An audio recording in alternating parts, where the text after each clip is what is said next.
Oi pessoal, tudo bem com vocês? Então, esse é o primeiro vídeo para falar especificamente sobre a Hora da Estrela. Eu deixei outro PDF para vocês, não é desse material, esse material não está disponível, porque ele é recente da Roku. A edição que vocês têm é de 1999, mas tem tudo que tem aqui. Como vocês viram, é um texto super curto, tem só 60 páginas, tem acho que 18 páginas da apresentação de uma professora da Pontifícia Universidade Católica do Rio de Janeiro. Aquela introdução, né, aquela apresentação está bem boa, explica várias coisas sobre a escrita da Clarice. E esse vídeo aqui, ele é o seguinte, eu fiz uma publicação no comentário de vocês, e aí lá eu disse que leria da página 19, que é a dedicatória do autor, até a página 30-31, que é quando a gente tem o primeiro espaçamento. E aí eu achei interessante, porque justamente nessa página ele já fala algumas coisas a respeito da personagem principal, ele vai indiretamente me mostrando quem vai ser essa personagem principal, e como a minha edição aqui é diferente da do PDF, eu fui marcando por parágrafos, ok? Então, o vídeo não é para explicar, a leitura do livro. As explicações sobre a leitura do livro eu vou deixar para dá-las à medida em que vocês fizerem perguntas. Então, eu abri o espaço do material para que vocês coloquem comentários e, enquanto ninguém me perguntar nada, eu não vou, tirar dúvidas, né? Não tem dúvida para tirar ainda. Então, qual o papel, qual é a função desse vídeo? Explicar o trabalho que nós estamos fazendo. Primeira coisa, leitura do texto. Então, a leitura do texto, à medida que vocês vão lendo os parágrafos, então, no primeiro parágrafo, eu não sei muita coisa. O que eu percebo lendo o texto é que esse narrador vai conversando com o leitor. Então, há vários momentos aqui em que ele usa um voz. Esse voz é o leitor. Mas não é um leitor só, senão seria o tu. Então, são várias pessoas. Ele usa o nossa, que é um pronome de segunda pessoa, então eu e vocês. E o tempo todo quem está conversando conosco tá no 7º parágrafo isso, é um tal de Rodrigo SM, ok? Então esse Rodrigo é o narrador. Claro que todo mundo sabe que ele não é a Clarice Lispector. Então a Clarice vai no livro A Hora da Estrela relacionar muito a questão da produção de um romance. Então, quem é o autor? O autor é Clarice Lispector. Quem é o narrador? O narrador é um homem e se chama Rodrigo, ela deu até um sobrenome para ele, SM. Quem são as personagens? As personagens são A, B, C, ele fala, né? São aproximadamente 7 personagens. Só que tem uma coisa interessante aqui. O Rodrigo se coloca como uma das personagens. Então, a gente pode dizer que vai ser o narrador personagem, o vulgo narrador em primeira pessoa. Josi, por que você está falando isso?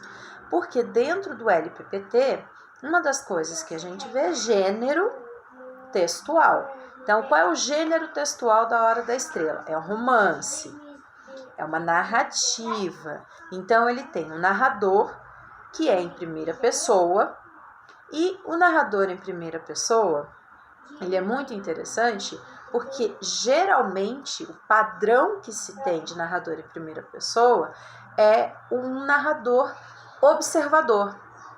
Então ele não sabe o que eu vou fazer. Só que aqui a Clarice vai brincar com esse narrador em primeira pessoa, e quando ela dá para ele a função autor e ele vai criar personagens, ele acaba criando onisciência. Por isso que ele diz que ele é dono, né, que essa nordestina faz parte dele.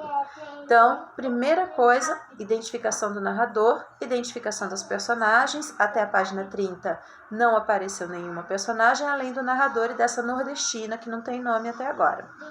Depois, qual é o espaço? Bem, ele fala para mim que ela, a nordestina, é do sertão de Alagoas. Tá escrito isso aqui. Mas eu não sei de onde ele é, tá bom? Então, até agora eu não sei de onde ele é. Ou vocês já sabem, porque eu dei uma lida aqui, ó, e ele disse, eu peguei o ar perdido dessa nordestina, mas eu não tenho referência de onde vive o Rodrigo. Ele fala de si, eu tô aqui na segunda... Ah, desculpem, fala assim, ó, eu falando besteira, tá escrito aqui, Josi, sua louca, é Rio de Janeiro. Então, eu tenho todas as definições do espaço. Eu tenho o espaço dela, que é o sertão de Alagoas, na mesma página, e eu tenho o espaço dele. Então, o momento, pelo que ele diz aqui, é o momento contemporâneo. Então, eu já consegui o tempo, o espaço, narrador, personagens. A estrutura do gênero narrativo está montado. À medida em que as próximas personagens aparecerem, na medida em que elas aparecerem, a gente vai compondo mais aspectos. O que você vai falar agora, Josi? Agora eu vou falar sobre as diretrizes do trabalho. Pessoal, vocês vão precisar montar uma notícia. Então, nós vamos andar com o conteúdo. Esta semana eu não publiquei conteúdos porque eu estava imaginando que vocês começariam a leitura, né? Tem até amanhã para vocês publicarem dúvidas sobre essa leitura. Essa daqui, ó, desculpa, eu estou apontando para baixo. Sobre essa leitura. Não publicou dúvidas? Eu passo para o próximo bloco. O próximo bloco é a gente continuar desenvolvendo a semântica, tá bom? Então, essa semana eu não publiquei conteúdos porque eu imaginei que vocês estariam envolvidos nessa leitura. Aí, na outra semana, depois de fechar semântica, eu vou entrar com vocês especificamente na produção textual de uma notícia. Então, nós vamos estudar qual é o layout que uma notícia tem. Ela tem um layout específico quando ela vai ser publicada no jornal, ela tem um layout específico quando ela vai ser publicada numa revista, não importa se a revista é física ou se a revista é virtual, se o jornal é físico ou é virtual. O layout de um jornal, de uma revista não muda. E eu falei também que vocês vão ter um terceiro suporte para vocês publicarem a notícia. Então, vejam que eu estou falando de notícia o tempo todo. Jornal, revista ou um terceiro é suporte, é onde essa notícia vai se encaixar, tá legal? Então, já vão pensando aí onde essa notícia que vocês querem publicar vai acontecer. Dei para vocês também alguns gêneros. Então, vocês podem fazer a notícia na forma de reportagem, vocês podem fazer a notícia na forma de entrevista e vocês podem fazer a notícia dentro do aspecto padrão, que é a chamada. Dei para vocês também mostrei para vocês também as possibilidades de entrada. Então, prestem atenção, porque eu já vou encerrar esse vídeo para vocês já pegarem os caminhos. Aqui eu posso entrar sob o olhar da Clarice. Então, eu vou dar uma notícia sobre a pessoa Clarice Lispector. Por isso que eu dei para vocês alguns materiais para vocês pesquisarem. Então, eu posso fazer uma entrevista, imaginar uma entrevista a partir do que eu coletar aqui, sobre o processo que a Clarice pode ter usado para compor esse livro. Então, eu vou fazer referência a este livro, eu vou fazer referência a essa história, mas o meu enfoque é a autora. Eu posso dar um enfoque para o Rodrigo, que é o autor, que é o narrador, né, que ele está se julgando o autor da Macabea. Então, qual seria o meu enfoque do Rodrigo? Vamos imaginar, por que ele quer falar sobre essa nordestina? Eu tenho elementos aqui no texto que dizem para mim. Vamos imaginar esse Rodrigo. Então, assim, por que ele precisa falar dessa nordestina? Qual que é a relevância disso? Por que ele escolhe falar sobre ela? Então, essa seria uma segunda possibilidade de entrada. na forma de entrevista ou então na forma de notícia, chamada propriamente dita. E já que eu tenho a nordestina aqui, eu posso também fazer uma notícia olhando para essa personagem, a partir dos elementos da história. Então, o espaço de criação de vocês é o espaço de criação a partir dos elementos dados aqui. Só isso, Josi? Não! Meninos, se vocês ainda não começaram a leitura do livro, eu sugiro que vocês comecem. Por quê?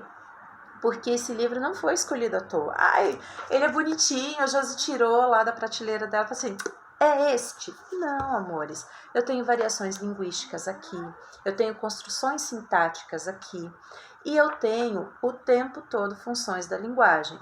Qual é a função da linguagem mais direta aqui?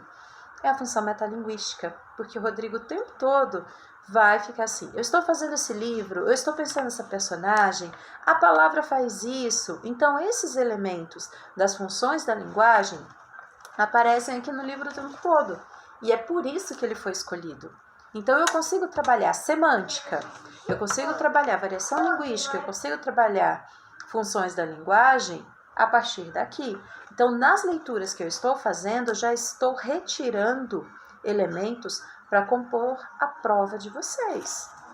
Por isso que eu estou sugerindo, por favor, leiam o livro e tragam as dúvidas. Eu não quero depois que ninguém fale assim, Josi, mas né? Então, enquanto há o espaço para dúvida, eu posso tirar dúvidas. Eu não vou tirar dúvida na hora que eu colocar exercício avaliativo e eu não quero ninguém surpreso, tá bom? Então, a notícia, a produção do texto é para junho.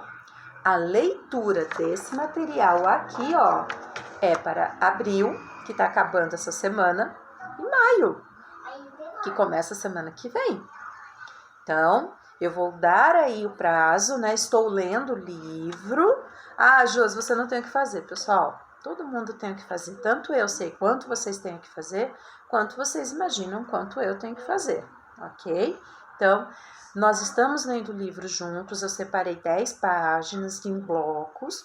Vim aqui da primeira vez, acabei de entrar em todos os grupos das 3 turmas, vi que não tinha nenhuma dúvida postada. Agora são exatamente 13 horas e 30 minutos. Então, vou dar prosseguimento.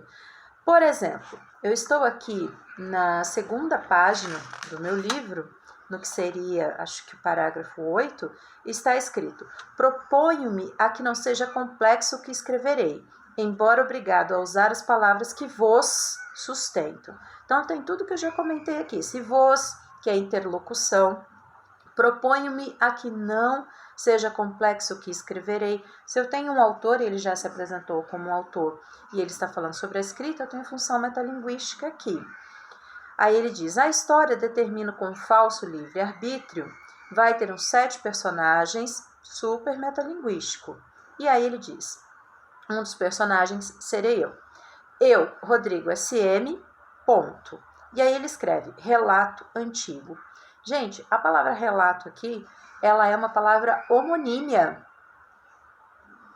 Então, já estou chamando a atenção de vocês, já na segunda página, ó. O livro começou aqui, eu li isso aqui, no 8º parágrafo. Já estou chamando a atenção de vocês para algumas coisas sobre as quais eu posso perguntar. Então, eu já tenho da prova 3 questões montadas com essas 10, 15 páginas lidas. Espero que vocês coloquem as dúvidas, lembrando, até amanhã, quinta-feira, eu ainda consigo montar um vídeo para tentar responder as dúvidas de vocês. Todo mundo entendeu a questão dos caminhos que vocês vão buscar? É importante que as equipes já pensem. A gente vai olhar para a nordestina, a gente vai olhar para Clarice, a gente vai olhar para o Rodrigo, porque aí na leitura do livro vocês já vão tirando os elementos sobre os quais vocês vão pesquisar, ok? Abraço para todos, boa semana e temos feriado, hein? Bom feriado!